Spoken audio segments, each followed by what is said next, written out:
Welcome to FPL Selection. Today we'll take a look at how the team is shaping up for Game Week 9, but first a quick look at how we got on in Game Week 8. So 68 points and a small rise up to 750,000. Not many players returned this week. I had Defcon from Senesi, Tarkovsky and Anderson. Nice 8 points from Fernandez, just from the 1 assist. Had another captaincy return from Haaland. No surprise there, really. But the star was undoubtedly Mateta with his hat-trick. 17 points. I'm really happy I stayed patient with him. The stats were always good. He was getting chances every week and finally got some points to go with all the promise. So, yeah, really happy to have him, and I think he's a good option for the foreseeable future, especially after this Arsenal game. Palace have got some really nice fixtures. Yeah, so not a bad week overall, and yeah, looking decent for the upcoming weeks.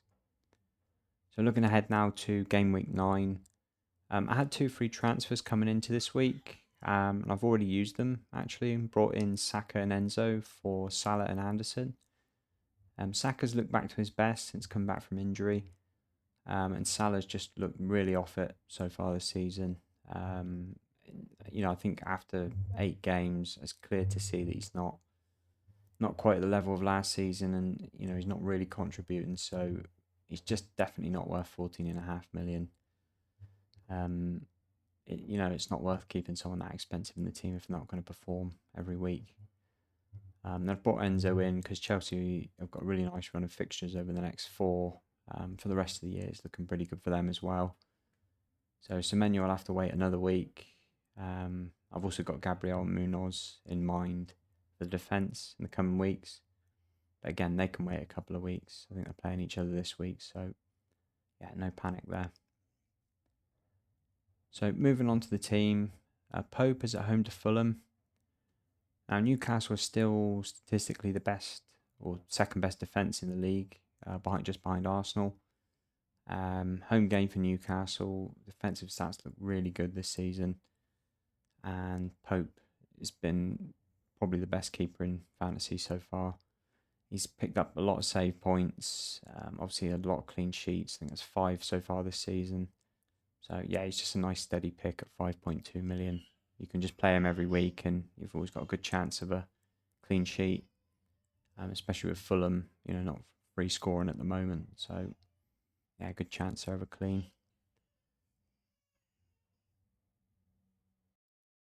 And Senesi is at home to Forest. Now, it's hard to know what to expect from Forest, obviously, with Dyche coming in now. I'd assume that's going to be them, going to be more defensive. That's generally Dyche's priority there is, defence first. So, could be quite a tight game there. Do wonder if they'll offer enough threat that, Senesi will still hit the DEFCON this week. But obviously, being a home game for Bournemouth, they've got decent defensive stats so far.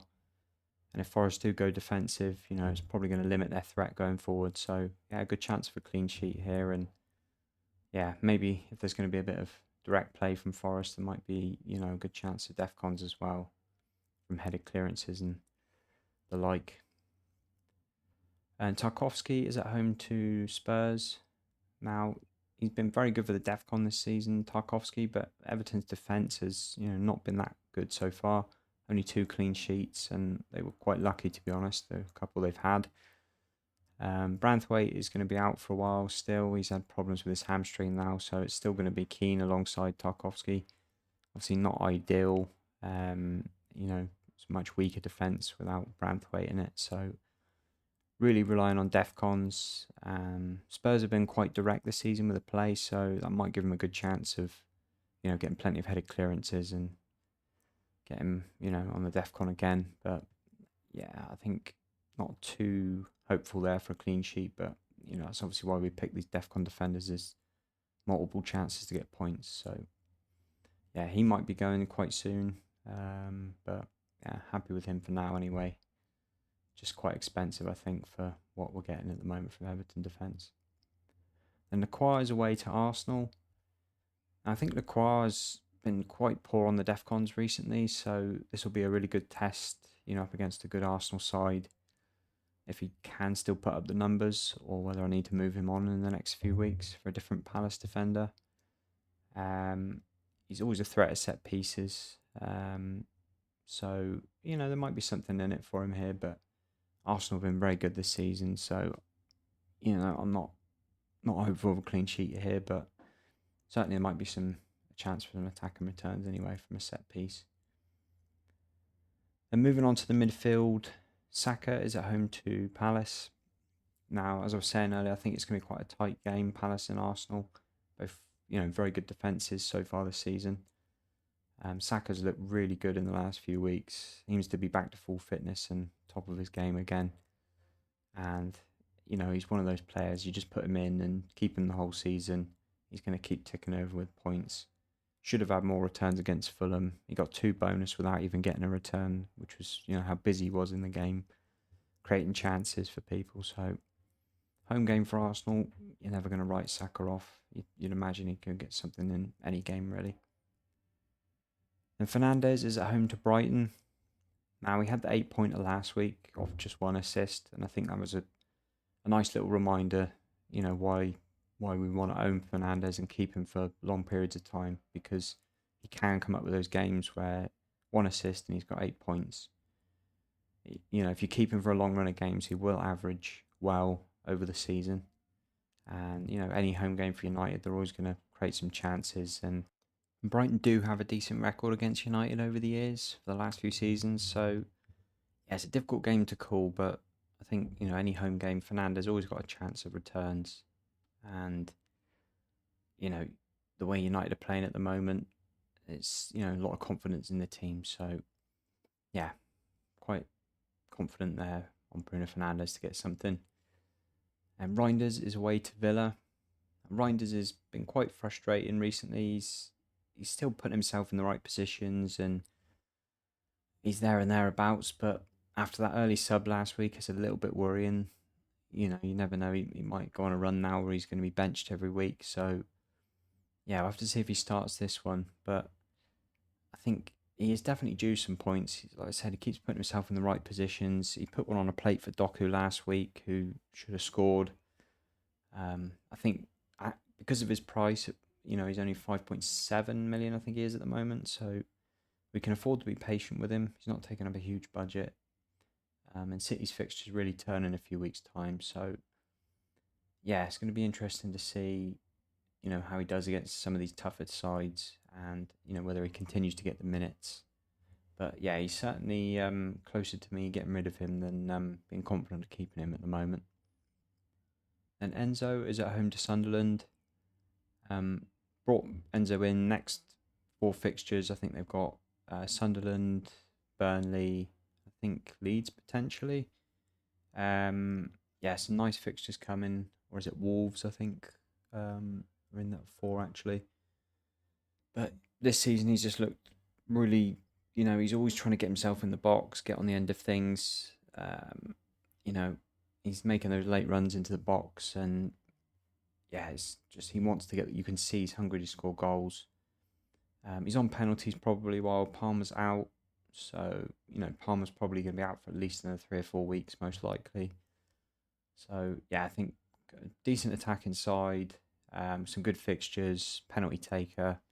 Already scored a few goals this season, and he looks like he wants to score more, putting himself in the right positions. Yeah, I think it's a nice pick for the next 4 weeks, and can assess it afterwards. And Paquetá is away to Leeds. Obviously, really disappointed with the Brentford game on Monday night. Brought Paquetá in as a sort of long-term pick, but when you see a performance like that from West Ham, you're thinking, yeah, there's not really going to be much there for him. So I think it's a really big game for West Ham. They've only had 3 games under Nuno so far, and it hasn't looked great. An away game against Leeds, the fans are going to be expecting a result against a newly promoted side, but Leeds have been decent at home this season. But maybe going away from home, it'll take the pressure off the West Ham players, not in front of their own fans. Paquetá, he's a quality player, and he was getting in the box, a lot earlier in the season. And he's the penalty taker as well, so Yeah, I mean, it's early days yet. He's only just come into my team, but I think it's a big game. You know, we want to see a bit of a performance from them to see if, any West Ham assets are really worth having at the moment. And moving on to the forwards, Haaland is away to Villa. It's been a tricky fixture for City in the last couple of years. But the form that Haaland's in at the moment, you just have to back him in any game against anyone, really. He looks unstoppable. They keep feeding him. He's getting the chances every match. He's putting them away. Definitely going to be captain again this week. It's really no point going against it at the moment. And you can see the City players are going to want to prove a point against Villa because they've had a couple of losses to them recently. And yeah, he's the main man. He's just unstoppable at the minute. So not much more we could say about him really. And Mateta is away to Arsenal. Now, obviously, Arsenal have been the best defence again this season so far. So you're not expecting big things from any attacking team against them really. But I think the way Palace play on the counter, with the energy they have, they're really good at creating chances this season. They've got the best expected goals for any team. So you still fancy Mateta to at least get one chance in the game. And after scoring his hat-trick last week, you have to back him. He's going to be confident. He's had a few games where he's missed a few, but getting that hat-trick now, you hope he's going to have a little run. And he's going to be desperate to, get a goal against Arsenal and, prove that, he can step up again to another level and, get against a good defence like this. So, yeah, I'm quite confident there on Palace. I think they're going to give Arsenal a really good game. And he's the main man for them. So he's more likely to score than anybody, really.